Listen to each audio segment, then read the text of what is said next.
¿Y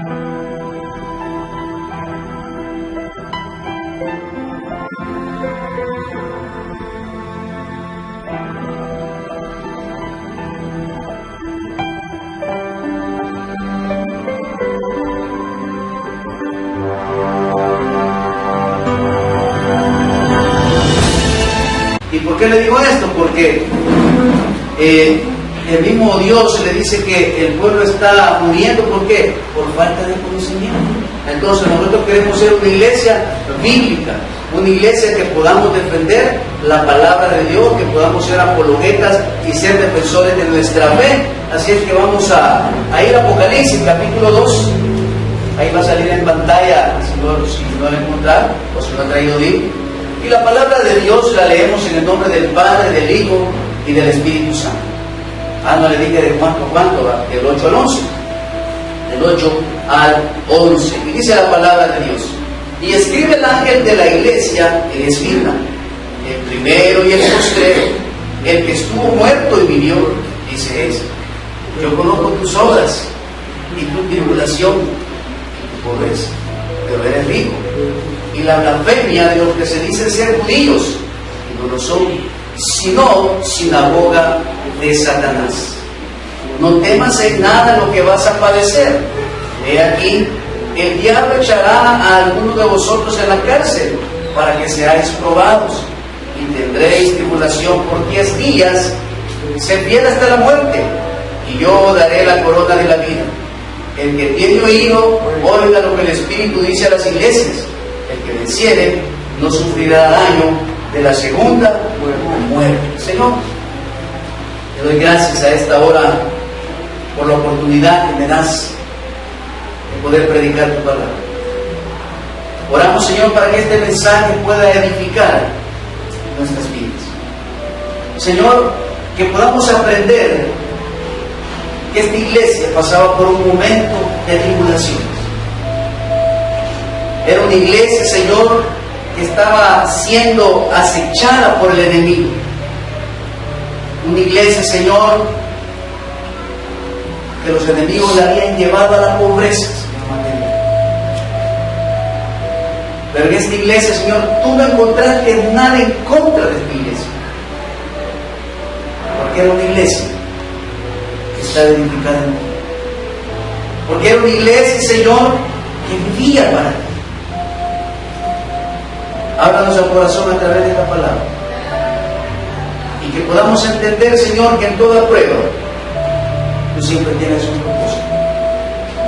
En el nombre de Jesús, amén y amén. Puede tomar asiento. Ahí va a disculpar si se ve un poco opaca la visión, pero se nos arregló el cable de video, así es que si no alcanza a ver, aquí lo vamos a ir diciendo. Aquí podemos presentar el cuadro de las 7 iglesias. Están los nombres y el tiempo que cada una de ellas estuvieron. Solo un repaso del sermón anterior.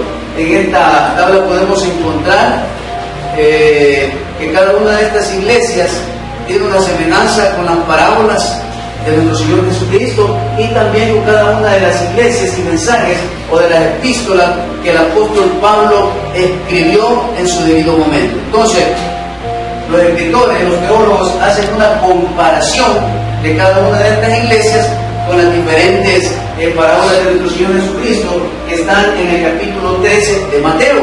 Y hablábamos en ese momento que muchos de nosotros sacamos de su contexto las parábolas del capítulo 13 y las espiritualizamos, pero realmente estas parábolas que están en el capítulo 13 están relacionadas ¿con qué? Con el libro de Apocalipsis. Están relacionadas con el final del pueblo de Israel, con cada uno de los acontecimientos que el pueblo de Israel va a pasar.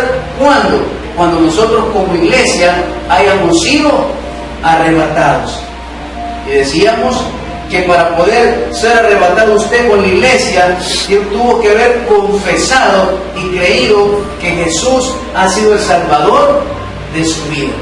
Si usted no ha confesado que Jesús es el Salvador de su vida, si usted no está seguro de que Jesús, oiga bien, el Hijo de Dios, el Hijo del Hombre, es su Salvador, no escuchará la trompeta y se va a quedar a pasar los 7 años de tribulación.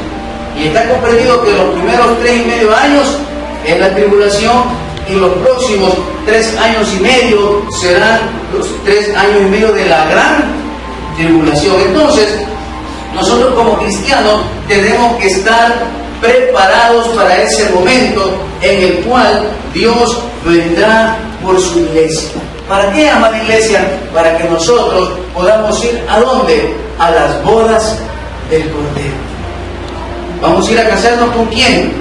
Con Cristo, porque la iglesia representa a la novia de Jesucristo. Entonces, activándose el rapto, sonando la trompeta, dice que nosotros seremos arrebatados juntamente con ellos. ¿Con quiénes? Los que están muertos. Y en ese momento, usted y yo ya hemos pasado a la presencia del Señor, resucitaremos juntamente con ellos e iremos en las nubes a las bodas del Cordero, para que después que han pasado esos 7 años de tribulación, para que después en esos 7 años se desate el ministerio del inicuo. ¿Quién es el inicuo? El engañador, el diablo, el falso profeta, el anticristo. Después, culminando esos 7 años de tribulación, venimos nosotros con Cristo a reinar.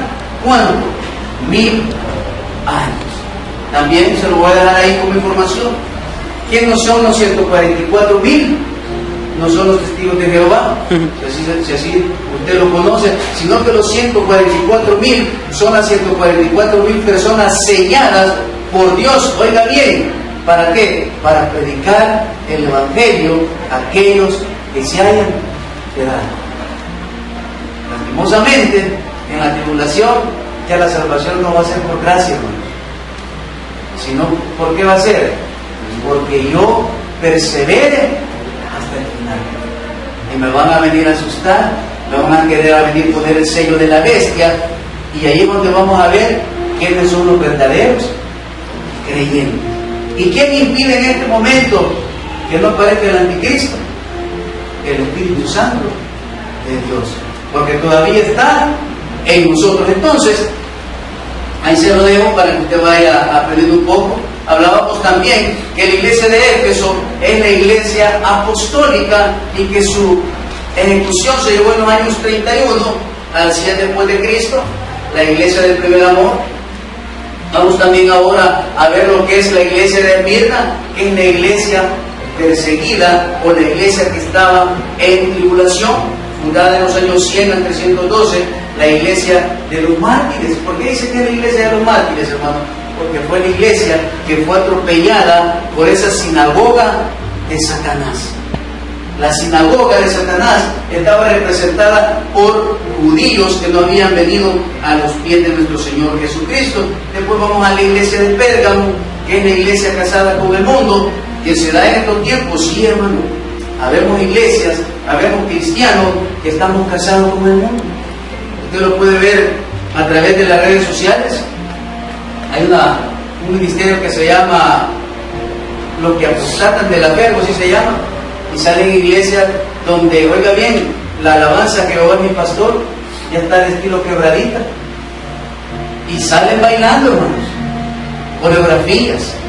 Salen, hay una iglesia donde mueven el vientre, salen las niñas pequeñitas, digamos que nosotros aquí agarramos a la escuela bíblica, le ponemos el trajecita de gitana y salen las niñas bailando las canciones árabes. Ahí usted lo puede ver. ¿Por qué? Porque hoy las iglesias están apostatando de la fe, andan buscando emociones, andan buscando emocionalismo. Entonces la iglesia de Pérgamo era una iglesia que se había casado con el mundo. También está la iglesia idólatra, que es la iglesia de Tiatira, una corrupción eclesiástica grandemente. Este fue el momento en que la iglesia se unió, se unificó ¿con quién? Con el Estado. Y empezó a mezclarse ¿con qué? Con la política interna del lugar donde era origen la iglesia de Tiatira. También la iglesia de Sardis era la iglesia de la reforma del protestantismo, que asegura que nosotros venimos de la reforma de Martín Lutero, y no es así, porque Martín Lutero no dejó de ser un monje católico, sino que Martín Lutero lo que dijo en sus 95 tesis, dijo que la salvación no era por obras, sino que la salvación era por creer en quién, en el Hijo de Dios. Martín Lutero también en esas 95 tesis, oiga bien, lo que reformó eran las indulgencias. Porque antes usted venía y pagaba tanto para que le sacaran a su ser querido, ¿de dónde? Del purgatorio, y que más adelante la Iglesia Católica confirmó que el purgatorio no existía. Entonces, todo esto fue la reforma de Martín Lutero. Y la Iglesia Filadelfia, que es la Iglesia del amor fraternal, que es la iglesia que en este siglo XXI es la que debería de practicarse. ¿Por qué? Porque está fundada en el amor de 1 Corintios, 2 Corintios 13, se me olvidó ahorita. Es una iglesia, ¿por qué? Porque el amor todo lo soporta. Y también la última, en la iglesia de la Odisea, que es la iglesia, oiga bien, que desde su inicio es a la que estamos viviendo hoy. Porque hoy vivimos en una iglesia pobre espiritualmente. ¿Y por qué pobre, pastor? Porque lastimosamente muchos predicadores, muchos líderes hemos traído al mundo a la iglesia. Y todo lo que hacemos está basado en ¿qué? En lo que hace el mundo. El mundo hace un carnaval, pues yo voy a traer también y voy a hacer un carnaval. Pues el mundo hace esto y yo voy a traer para que la gente venga a la iglesia. Entonces, la iglesia de la Odisea es la que está pobre espiritualmente. Bien, vamos a entrar al trasfondo de la iglesia de Esmirna. Esmirna se encontraba a unos 58 kilómetros aproximadamente al norte de Éfeso. Y sería la segunda parada del mensajero de Dios, llevando el mensaje que tenía preparado para esa iglesia. Unos 195 años antes de Cristo, esta ciudad manifestaba su fidelidad a Roma por elegir un monumento a la diosa Roma.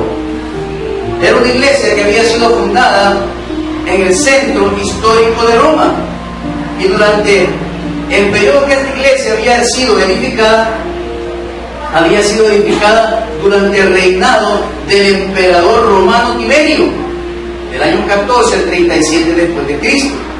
Después de Cristo, un templo fue construido en Esmirna, donde las personas se congregaban, donde las personas eran llevadas ¿a qué? A la instrucción de la palabra de Dios. Solo para que vean más o menos que era un emperador romano, una iglesia que estaba contaminada. ¿Por qué? Por las creencias romanas y también las creencias, ¿cuáles, hermano?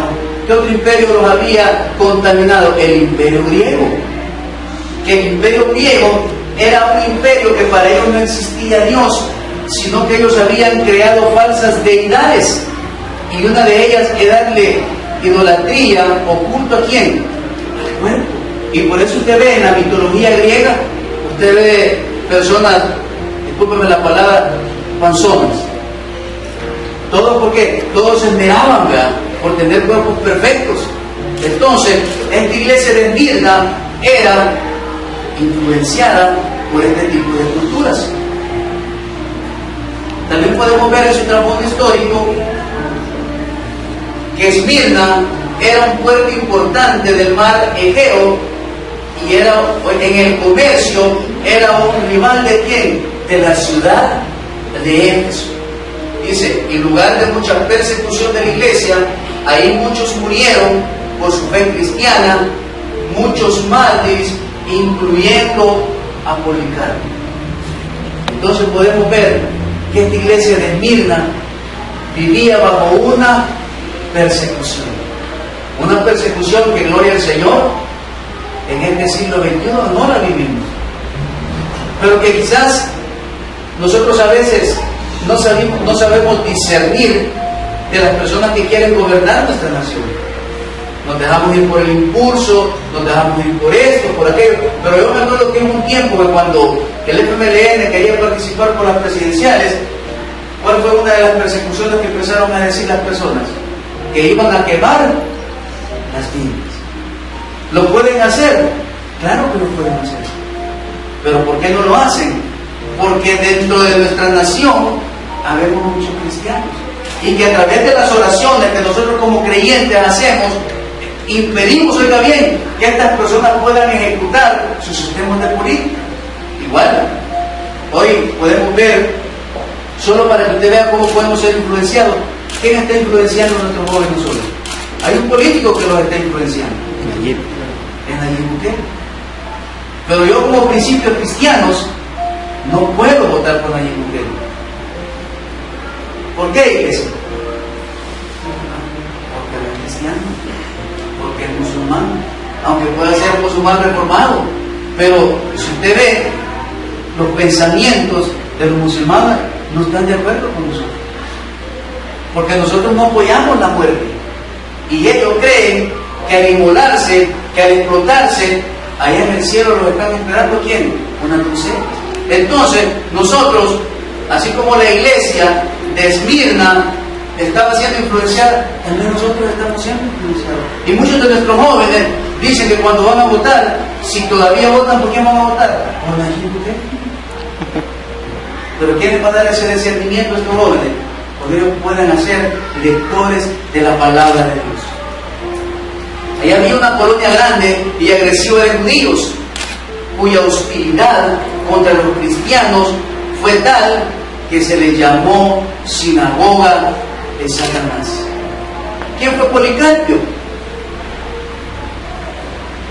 Policarpio fue un obispo de la ciudad de Esmirna, siendo presuntamente consagrado por San Juan. Existen pocos datos acerca de su vida, aunque se sabe por una relación posterior acerca de su muerte en la hoguera, que es considerado ejemplo evangelizador de los primeros cristianos. Fue quemado en el año 155 de la era cristiana durante el gobierno del emperador Antonio Pío. Son datos que se los traigo para que usted vea que son eventos que ocurrieron, oiga bien, en cada una de las iglesias que están escritas ¿a dónde? En el Apocalipsis. Y que cada una de ellas tiene una enseñanza espiritual para su vida, para su familia, para sus hijos, y para que cada uno de nosotros, como cristianos, podamos entender, oiga bien, que el hecho de que yo esté en una comunión plena para con Dios, para que yo viva una vida íntegra delante de Dios, para que, oiga bien, para que yo sea hallado irreprensible, que no, irreprensible es que no tengo cola que me patee, esa es la palabra irreprensible, que no hay nadie que pueda señalarme con su dedo. O es también como una olla de agua hirviendo que no tiene orejas, entonces nadie la puede levantar. Entonces, aunque nosotros seamos irreprensibles, no vamos a estar exentos de ¿qué? De las tribulaciones. No vamos a estar exentos ¿qué? De las pruebas. Señor, ¿y por qué me estás probando? Y digo, ¿qué? Porque un propósito hay. ¿Y quién es uno de los mayores precursores que fue probado? Fue Job. Y Job fue probado. ¿Y qué dice? ¿Cómo describe la Biblia a Job? Como un varón perfecto. Y no habla de la perfección sobrenatural, sino que habla de la perfección que Job vivía de acuerdo a la ley, vivía de acuerdo a las costumbres bíblicas. Pero entonces la iglesia de Esmirna era una iglesia recta, era una iglesia que vivía de acuerdo al cristianismo. El evangelio llegó a Esmirna desde Éfeso. ¿Y a través de quién? A través de la predicación del apóstol Pablo. Y eso lo vamos a encontrar en Hechos, capítulo 19, versículo 10. Si quiere, búsquelo para que pueda subrayarlo. Ya se lo voy a presentar en la pantalla para que usted pueda leerlo. Y dice la palabra: así continuó por espacio de 2 años, de manera que todos los que habitan en Asia, judíos y griegos, oyeron la palabra de Dios. Entonces podemos ver que el evangelio que las buenas nuevas de salvación, que el Cristo resucitado llegó desde la ciudad de Éfeso hacia todas las iglesias del Apocalipsis. ¿Por qué? Porque la base central, oiga bien, del apóstol Pablo, ¿dónde estaba? En Éfeso. De ahí salieron y se dirigieron a las diferentes ciudades a predicar las buenas nuevas de salvación. También, siempre en el trasfondo histórico, esta iglesia existió durante el periodo de persecución bajo 10 imperios romanos. El primero de los imperios que atacó, que marcó a esta iglesia fue el imperio que estuvo bajo el emperador, bajo Nerón, y el último fue Diocleciano. También esta pequeña iglesia estaba abatida por la pobreza. ¿Pero por cuál pobreza? Por la pobreza material. Pero era una iglesia rica ¿en qué? En espíritu. Quizás en esta mañana a usted y a mí nos hacen falta las finanzas.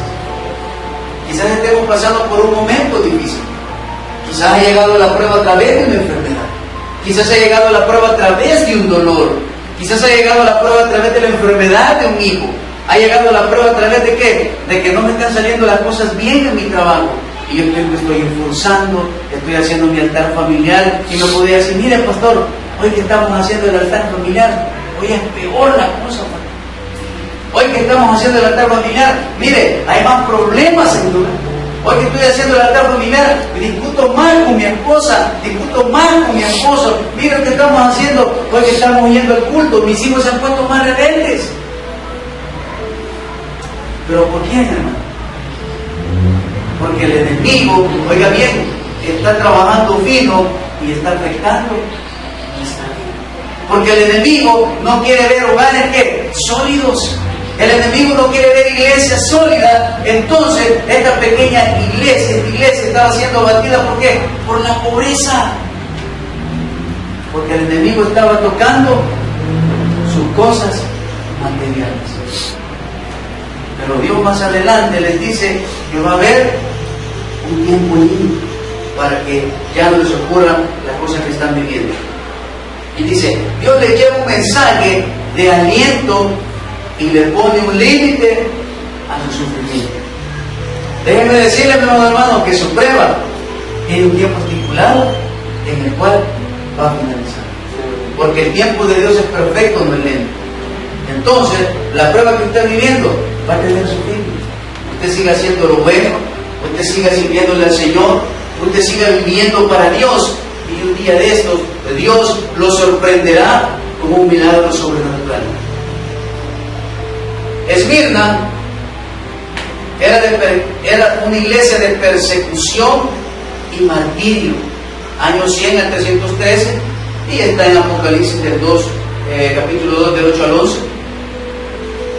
Tiene un elogio en el versículo 2.9, y si quiere vamos al 2.9 y lo leemos, y dice, yo conozco tus obras y tu tribulación y tu pobreza, dice. Y dice, también le dice en el versículo 10, no temas en nada lo que vas a padecer. ¿Por qué dice eso? Porque Dios nos está diciendo a ustedes y a mí que no temamos, que lo que estamos pasando es pasajero. Es pasajero, hermano, su prueba. No es eterna. Solamente hay que confiar en Dios. Y también les da un consejo y que les dice, sé fiel hasta la muerte. ¿Cuántos de aquí somos fieles para el Señor? Yo no le puedo decir amén, porque quizás ahorita me podría caer un rayo. Porque por momentos soy infiel. Soy infiel con mis pensamientos. Soy infiel con lo que albergo en mi corazón. Soy infiel con las cosas que veo. Soy infiel con las cosas que escucho. Soy infiel cuando contamino el área de mi trabajo con las cosas que hablo. Pero ¿qué le está diciendo el Señor a la iglesia de Esmirna? Que es fiel hasta la muerte. ¿Por qué le dice esto? Porque ha encontrado una iglesia irreprensible. Porque ha encontrado una iglesia que está cumpliendo, oiga bien, los estatutos estatutos que Dios le ha encomendado. Entonces, usted y yo como cristianos tenemos que ser fieles ¿hasta dónde? Hasta la muerte. Y eso tiene que ser una lucha de todos los días, hermano.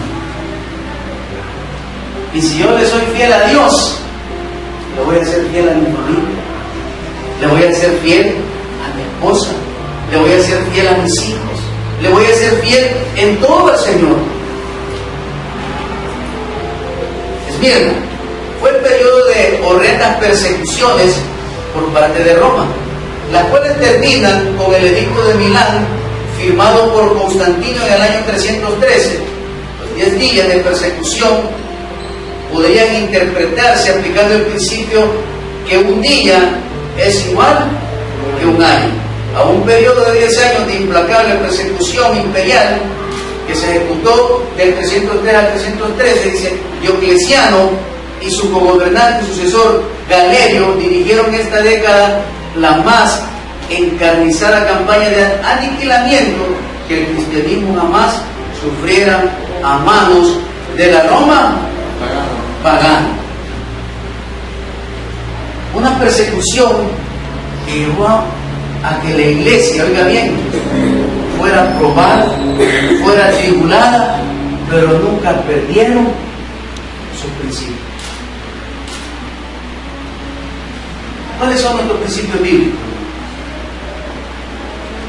Un buen testimonio, la lectura de la palabra y nuestra oración.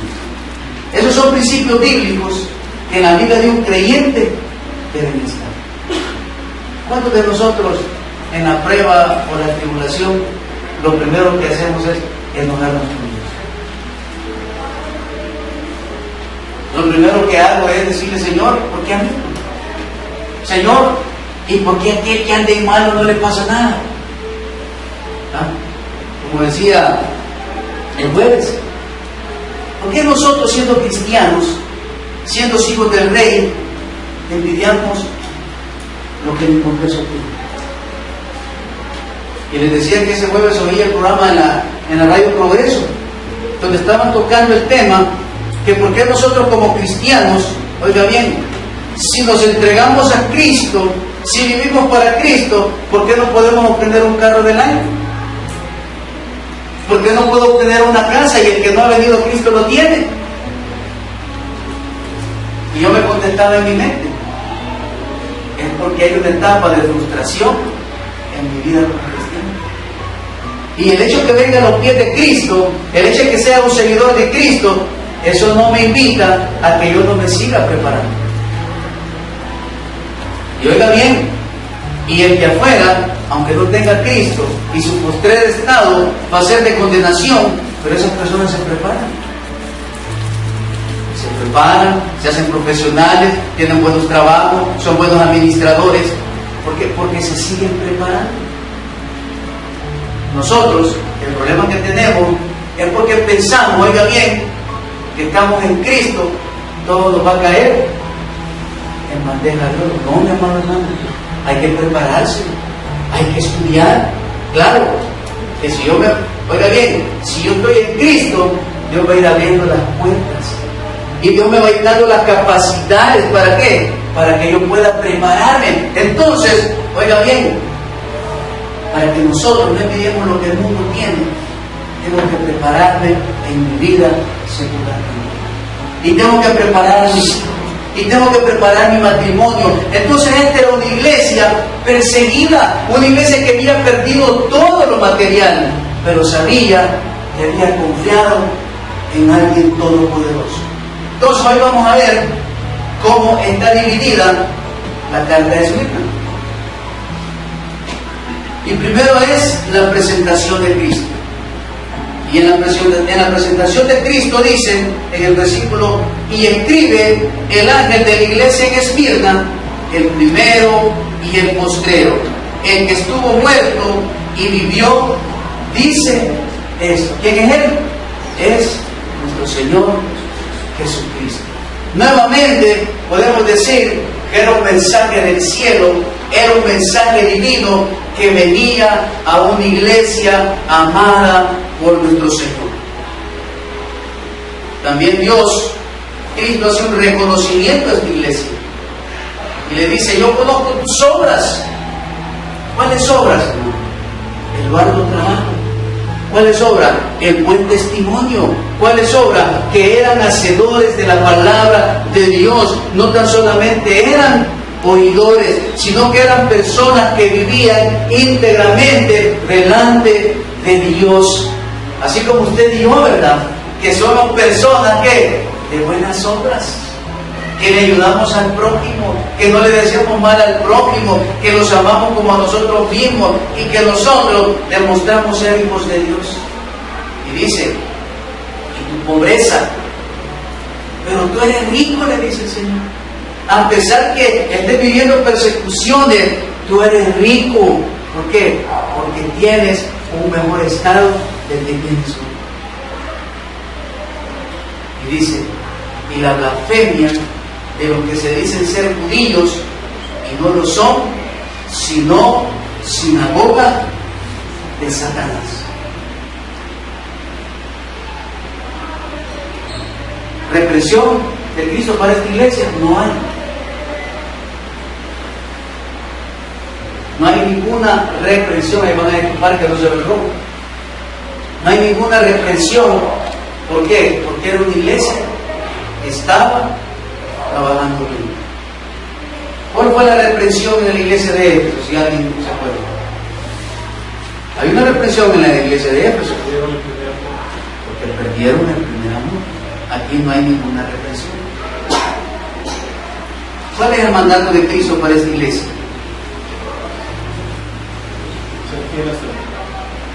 No temas en nada, dice, lo que vas a padecer. He aquí, el diablo echará a alguno de vosotros en la cárcel para que seáis probados y tendréis tribulación por 10 días. Anteriormente habíamos leído que según la profecía, un día puede estar relacionado con ¿qué? Con 1000 años. Por eso dice, que un día puede ser como 1000 años, o 1000 años pueden ser como un día. Entonces, estamos viendo que aquí puede ser que esos 10 años correspondían a las 10 persecuciones del Imperio Romano. Entonces el Señor le está dando un tiempo límite y le dice: simplemente persevera hasta el final.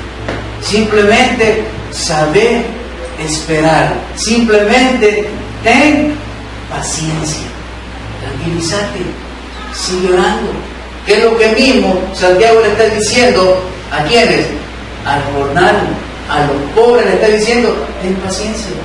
Ya va a llegar el justo juicio de Dios. Solo imagínense.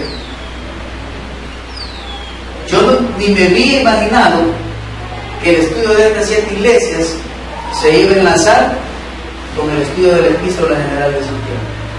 ¿Por qué le está diciendo Santiago allá? Ten paciencia. ¿Y cuál era la prueba que estaba pasando en la iglesia en ese momento? Que estaba siendo maltratado ¿por quién?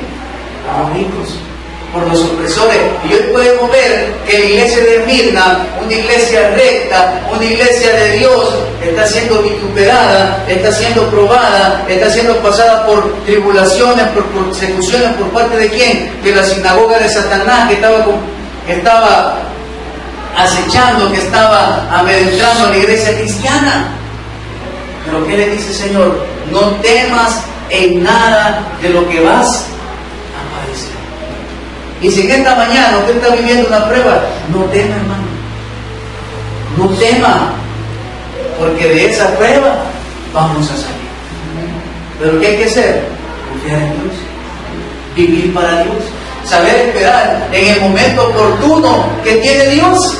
Y lo vamos a leer y vamos a Deuteronomio, por lo que no vinieron después, vamos a Deuteronomio capítulo 31.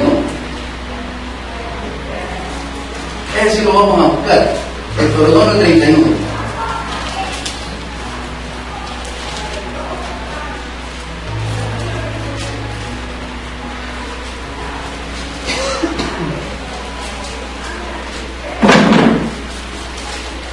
Versículo 6.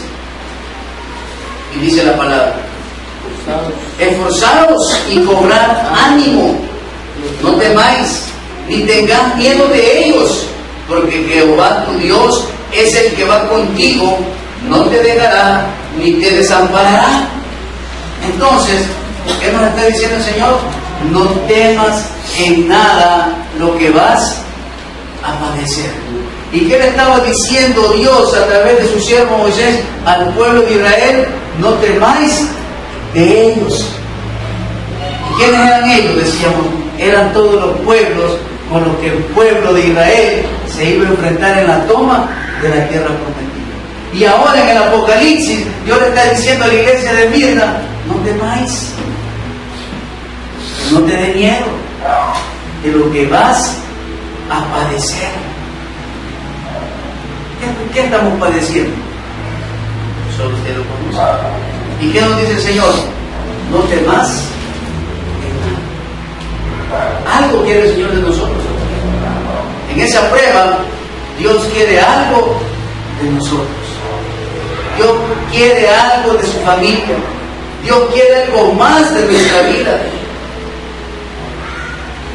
Para esta iglesia no hay castigo de Cristo, porque no encontró ninguna represión. Pero sí hay una recompensa. Y esa recompensa que Cristo tiene, dice, sé fiel hasta la muerte, y yo te daré la corona de vida. ¿Qué no tenemos ya esa corona de vida? Ya la tenemos. Solo estamos esperando que sea la boda del Cordero para poder vivirlas eternamente. En la vida del creyente hay 5 coronas, que las vamos a ver más adelante. Significado del nombre de Esmirna. Esmirna significa mirra, que mirra era como un incienso, un olor grato delante de Dios. Y según la costumbre bíblica, ¿por qué se ocupaba el incienso? Porque el incienso, el humo, ¿hacia dónde va? Hacia el cielo. Y era una forma que lo que estaba siendo sacrificado a través del incensario llegaba a la presencia de Dios. También dice que Mirna nos habla de muerte o de persecución. Dios usa el sufrimiento en nuestras vidas. Número 1. Anote la cita y lo lee en su casa, fácil de tiempo. Y dice, el sufrimiento es el único medio para probar nuestra fe. ¿O no, hermanos? Es la única manera que Dios puede ver de qué estamos hechos. Si estamos hechos de emocionalismos, o estamos bien edificados en la palabra de Dios. Número 2. El sufrimiento le enseña al Hijo de Dios lo que no podría aprender de otra manera. Cristo aprendió obediencia por medio del sufrimiento. Hebreos 5:8. Número 3. Muchas veces el sufrimiento viene para prevenir el pecado en nuestras vidas. Segunda de Corintios 12:7. ¿Por qué dice en nuestras vidas? No es que directamente a usted le llegue una prueba, pero usted puede ver esa prueba en otra persona que se alejó de Dios. Entonces Dios, ¿cómo lo pone? Como un espejo, para que yo pueda reflexionar y digo, si yo cometo lo que esta persona hizo, mi estado va a ser igual o peor al de él. Número 4. El sufrimiento en nosotros, ¿qué produce? Paciencia. ¿Ya lo notaron? ¿Lo notan? No. Pero por la chance que lo noten. Entonces, el sufrimiento que llega muchas veces a nuestra vida, cuando es divino el sufrimiento. Oiga bien, cuando es divino el sufrimiento es porque tiene un propósito. Y es que yo como cristiano empiece a desarrollar ¿qué? La confianza plena en Dios. Hay sufrimiento que yo los traigo, eso no, porque yo los he buscado, porque yo los he traído, ¿o no, iglesia?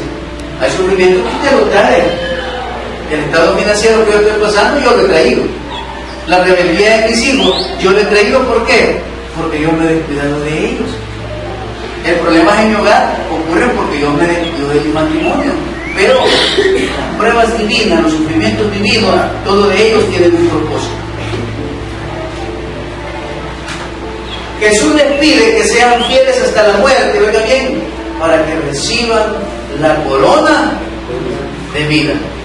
Es importante notar que en las Escrituras encontramos 5 coronas celestiales para los vencedores. Número 1, la corona incorruptible. Eso está en 1 Corintios capítulo 9, si lo vamos a leer. 1 Corintios capítulo 9, del 24 al 27.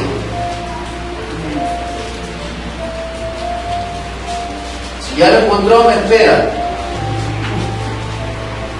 Del 24 al 27, dice la palabra: ¿no sabéis que los que corren en el estadio, todos a la verdad corren, pero uno solo se lleva el premio? Corred de tal manera que la obtengáis. Todo aquel que lucha, de todo se abstiene, ellos a la verdad, para recibir una corona corruptible, pero nosotros una incorruptible. Así que yo de esta manera corro, no como la aventura, de esta manera peleo, no como que golpee el aire, sino que golpeo mi cuerpo y lo pongo en servidumbre, no sea que habiendo sido heraldo para otros, yo mismo venga a ser eliminado. Ahí lo leo más detenidamente en su casa. Número 2, la corona de justicia. No cree, hermanos, que la corona de justicia como la que ve ahí, ese es solo un ejemplo, se lo voy a aclarar, ¿verdad? Solo nosotros las hemos tomado para representar de la corona que vamos a hablar. Esta es la segunda de Timoteo 4:8.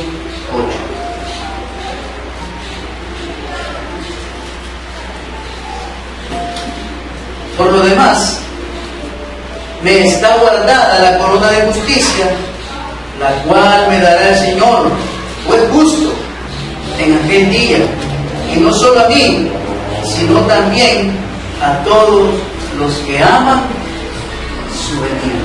Entonces, si nosotros como creyentes estamos preparados, hermano, Él tiene su segunda corona, la corona de justicia. Si estamos corriendo la verdadera carrera de la fe, tenemos la corona incorruptible. Número 3, tenemos la corona del regocijo, y esa la encontramos en 1 Tesalonicenses, un poquito más adelantito, más atrás, perdón. 1 Tesalonicenses 2, 19 y 20.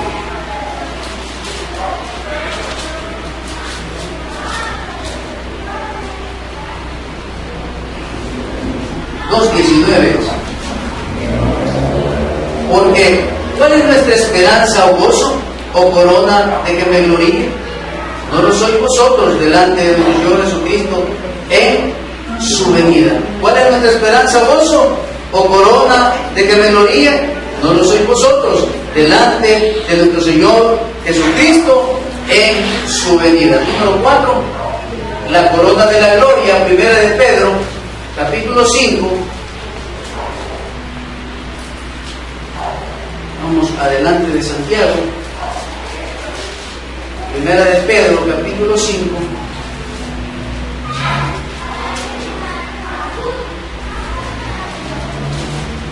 Capítulo 2 y 4. Apacentad la gran ley de Dios que está entre vosotros, cuidando de ella, no por fuerza, sino voluntariamente, no por ganancias deshonestas, sino con ánimo pronto, no como teniendo señorío sobre los que están a vuestro cuidado, sino siendo ejemplos de la grey, la corona de gloria. Y la última, versículo 4, y cuando aparezca el príncipe de los pastores, ¿quién es él? Es Jesucristo. Vosotros recibiréis la corona incorruptible de gloria. Y la última corona que se le escribe y le dice el Señor a la iglesia de Esmirna es la corona de vida. Este es Santiago capítulo 1 versículo 12.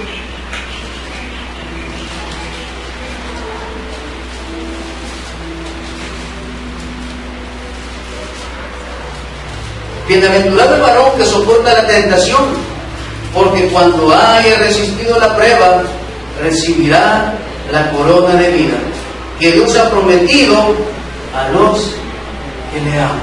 ¿Y qué le digo a la iglesia de Esmirna? Resistir, permanecer firmes, porque después de todo esto les entregaré la corona de vida. ¿Cuál es la enseñanza de esta mañana? No importa su tribulación, no importa su prueba, no importa su dificultad, mi amado hermano, sigamos luchando. No nos amedrentemos, no temamos, sino que confiemos plenamente en Dios, porque Dios tiene preparado para su vida y para la mía una corona de vida. No se aflija por la pobreza material, aflijámonos por no tener una pobreza espiritual. Porque cuando yo busco lo del reino, cuando yo busco tener una intimidad con Dios, cuando yo busco vivir para Dios, las bendiciones de Dios van a llegar sin que nosotros las pidamos. Denle un buen aplauso al Señor en esta mañana. Le damos gracias. Amado hermano, si quieres aceptar a Jesús como tu único Salvador y personal, te invitamos a repetir la siguiente oración. Señor Jesús, reconozco que he pecado contra ti, debido a que perdones todos mis pecados. Yo creo que tú moriste por mí en la cruz, resucitando al tercer día para lavar mis pecados y sanar todas mis heridas. Señor Jesús, hoy te entrego mi vida y abro las puertas de mi corazón para que tú me transformes. Yo confieso que tú eres Dios y te acepto en mi vida como Salvador personal. Lávame con tu sangre preciosa y escribe mi nombre en el libro de la vida. En el nombre de Jesús. Amén. Si repetiste esta oración, te invitamos a que te congregues a la iglesia cristiana más cercana o busque ayuda con algún amigo o familiar que sea creyente y te pueda orientar en esta nueva etapa de tu vida. Felicidades, has tomado la mejor decisión.